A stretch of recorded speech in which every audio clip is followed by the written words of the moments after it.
이번 이슈는 김은광 NK지식인연대 대표 그리고 최현수 국민일보 군사 전문 기자와 살펴보겠습니다. 안녕하세요. 네, 안녕하십니까. 어서 오세요. 네, 안녕하세요. 자, 먼저 대표님 방금 리포트에서 보신 것처럼 네. 지금 북한 김정은이 이제 남한에 대한 대남 테러 역량을 결집해라 라면서 이제 나오는 얘기들이 이제 사이버 테러라든지 정부 주요 인사, 탈북자들에 대한 독극물 테러 혹은 납치 이런 얘기들이 나오고 있는데 네. 가능성이 얼마나 될까요? 예, 가능성은 거의 확실시 되고 있죠. 확실시 된다. 예, 네. 지금까지 북한은 수차에 걸쳐서 탈북자들 중에서 아주 북한에 대해서 반북 활동을 적극적으로 하는 사람들 8명에 대해서는 이미 우리 민족끼리가 살생부를 발표했고요. 8명이요? 이미 한 거는 이미 거의 한 5, 6년 전 됩니다. 그러니까 계속 때를 노리는 거죠.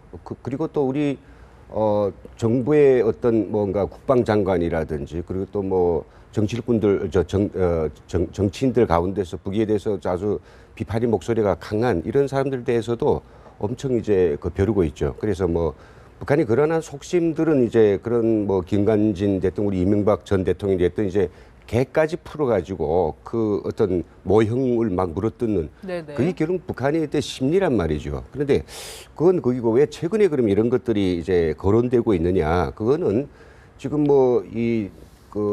남한에 대한 어떤 적대적인 어떤 도발 행위, 아주 큰 적극적인 도발 행위를 요즘 하기 좀 어렵습니다. 지금 한미 군사 훈련도 있고 그렇죠. 당제 7차 대회도 있으니까. 그러니까 이제 뭔가 이게 행위자, 말하자면 범죄자를 특정할 수 없으면서도 큰 어떤 파괴와 사회적인 영향을 주고 공포를 느끼게 하는 이런 것들은 보시는 것처럼 이렇게 테러라든지 사이버 테러 이런 것들이 거론되고 있는데요. 또 그쪽에 있어서 북한은 잘 아시겠지만 아주 특별한 그런 끼가 있지 않습니까?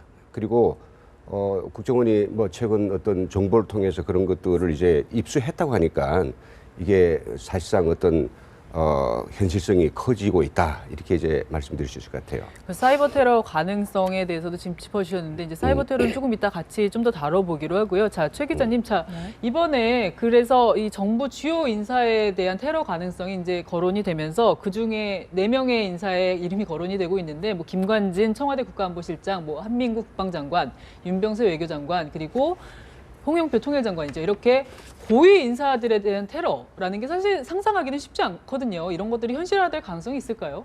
일단 제가 봤을 때는 이제 그런 분들에 대한 테러가 될 경우에는 테러를 한 자행을 누가 했다는 것이 너무나 분명하기 때문에 그렇죠. 아까 지금 우리 김 대표께서 말씀하신 것처럼 북한이 노리는 것은 자신들이 하지 않았지만 심증은 있지만 물증이 없는 그런 행동을 통해서 사회적인 불안을 더 야기시키는 것에 목적을 둔다고 생각을 하면 일단은 거론을 그렇게 하지만 실질적인 테러 가능성은 아직 높지 않다고 저는 보여지는데요. 네. 실제적으로 그러긴 하지만 예전에 김관진 장관의 경우에는 이제 백색 결국 이제 밀가루로 드러났습니다만 그때 그런 것들이 배달이 되거나 아니면 식칼이 배달이 되거나 이런 어떤 그런 약간 유형적인 무형의 또 유형 무형의 위협적인 부분은 좀 있을 수 있다. 그래서 네네. 공포라든가 심리적인 분위기를 일으킬 수 있겠지만 요인들의 암살은 그만 겁만 줄 뿐 실제적으로 가기에는 굉장히 어려울 것이다라는 생각이 듭니다. 그렇죠. 암살은 사실 우리가 영화에서 주로 봤지만 실제로 현실화되긴 굉장히 좀 어려운 부분이 있을 것 같은데요.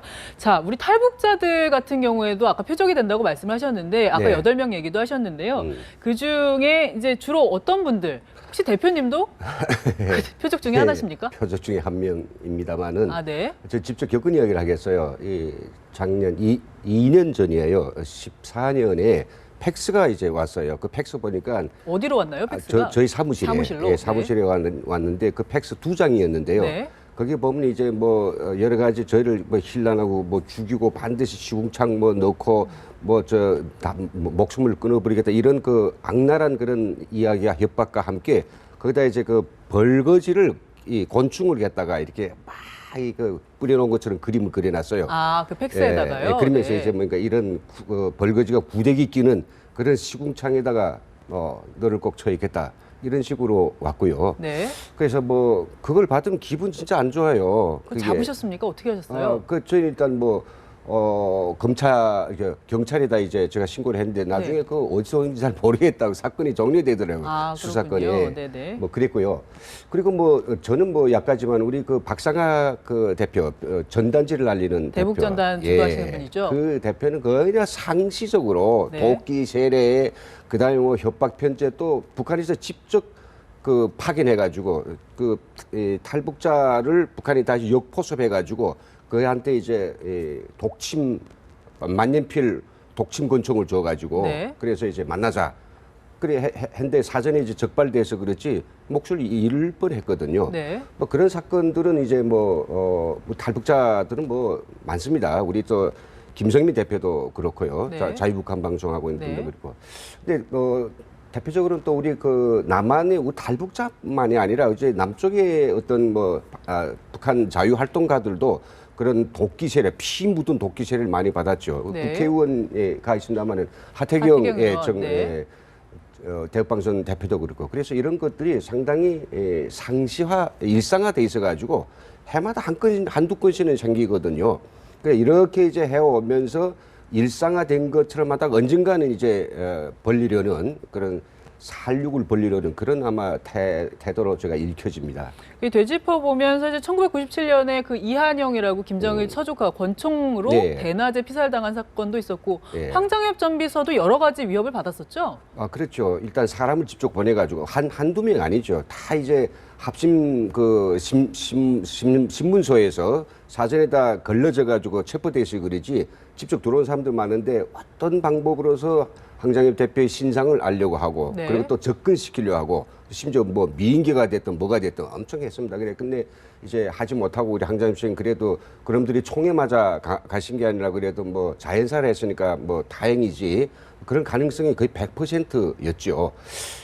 근데 이런 그 테러들 이한영 씨의 어떤 그 테러인 경우에는 그때까지 뭐 북한이 어떤 테러가 이렇게 그 지저분하지 않았어요. 뭐 팩스 보내고 뭐 도끼 보내 이러지 않았고 그냥 와서 이제 그런 무선 권총, 소리 안 나는 권총 이런 걸 가지고 했댔는데 지금은 뭐 테러의 방법이 IS를 비롯해서 전 지구촌에서 테러가 기승을 부리니까 예를 들어서 가장 그 두려운 게 뭐냐면 이제 물론 직접 와서 발포한다든지 그런 것도 있겠지만은 독침과 같은 것들이죠. 네. 독침, 그다음에 음독한다든지 독극물을 어디 섞는다든지. 독극물 씁는다든지 네. 그리고 또 요즘은 북한이 이제 가지고 있는 겁니다. 이제 탄저균과 같은 그런 생화학 테러가 있거든요. 생화학 테러까지요? 소포에 붙여서 네. 보내는 거. 그래서 저희들 소포가 오면 그냥 보지 않고 네. 이게 경찰이 입회하에 같이 보고 그러시군요. 있는데요. 예. 네. 그런 것들 비롯해서 좀 이야기하자면 뭐 많지만은 하여튼 정말로 주의해야 될 그런 영역들이 많죠.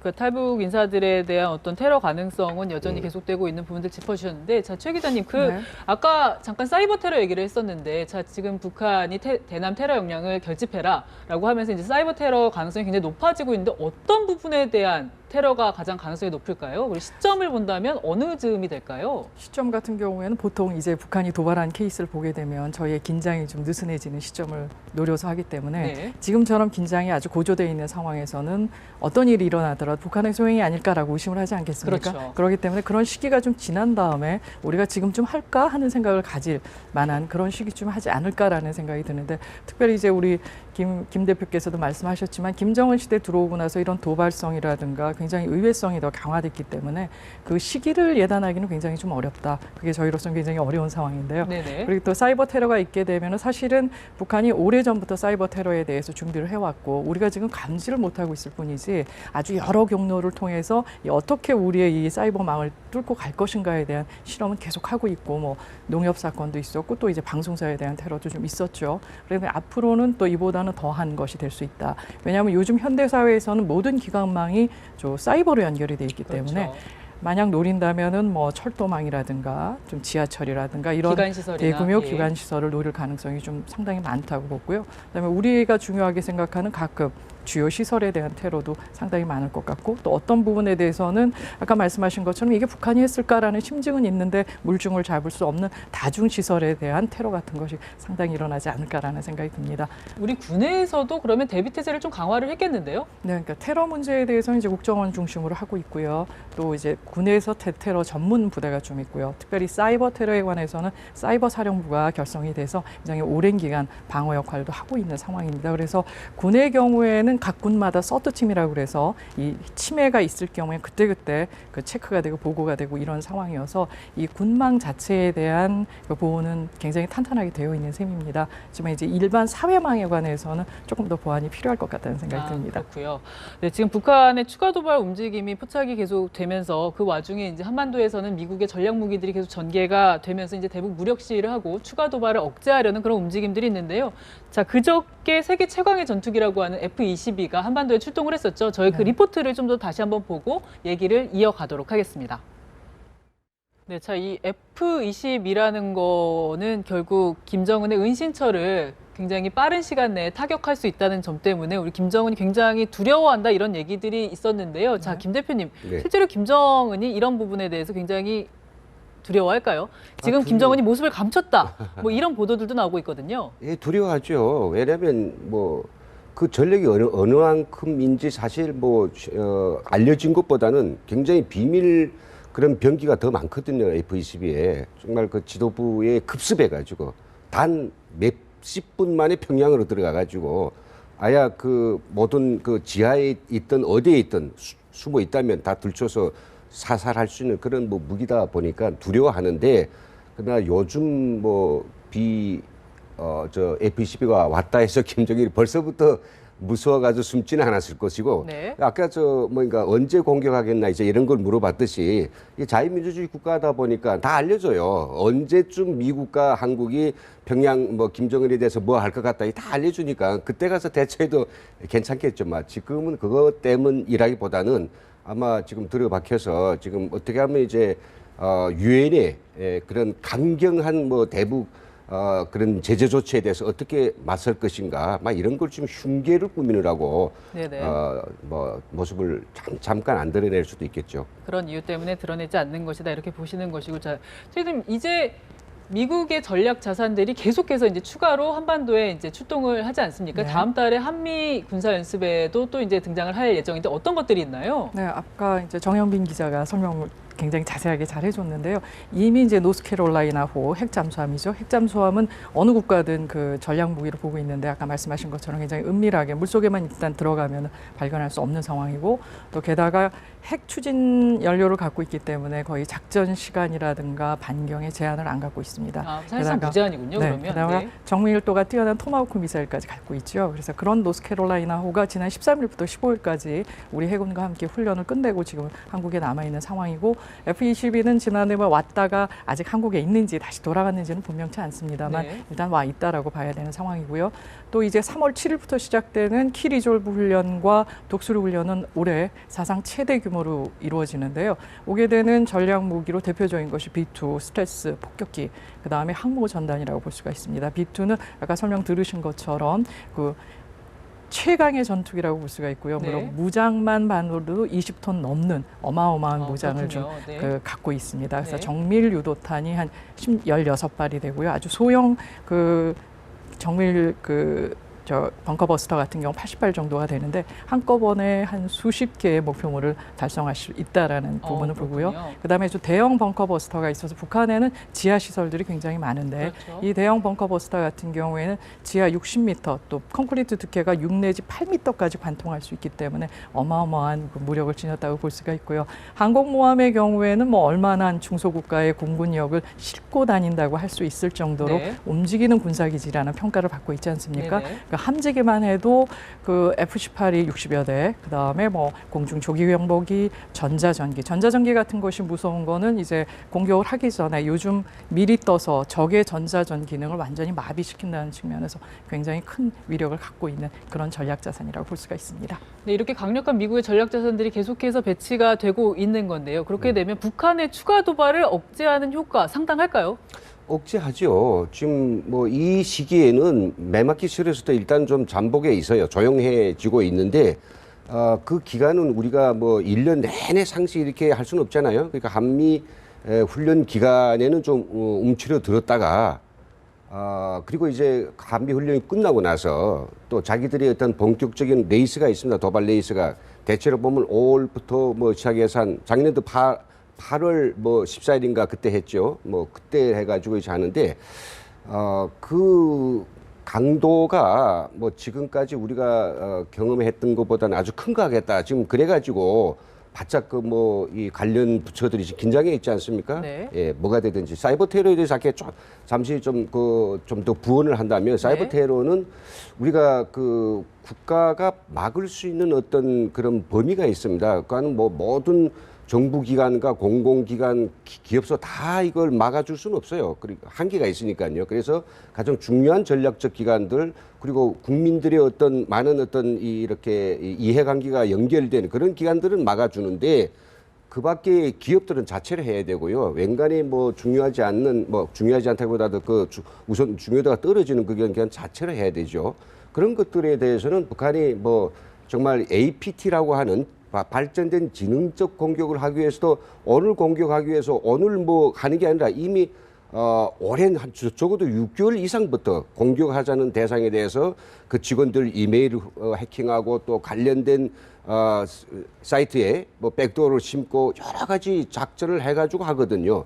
아침에 지금 들어보니까 뭐 지금 제주공항의 발권 시스템이 안 된다라고 하는데 그게 뭐 북한이 소행은 아닐지라도 그렇게 터지고 나면 북한의 가능성이 0%는 아니란 말이죠. 네. 예, 이런 것들이 이제 우리가 주목해 보게 되는 거죠.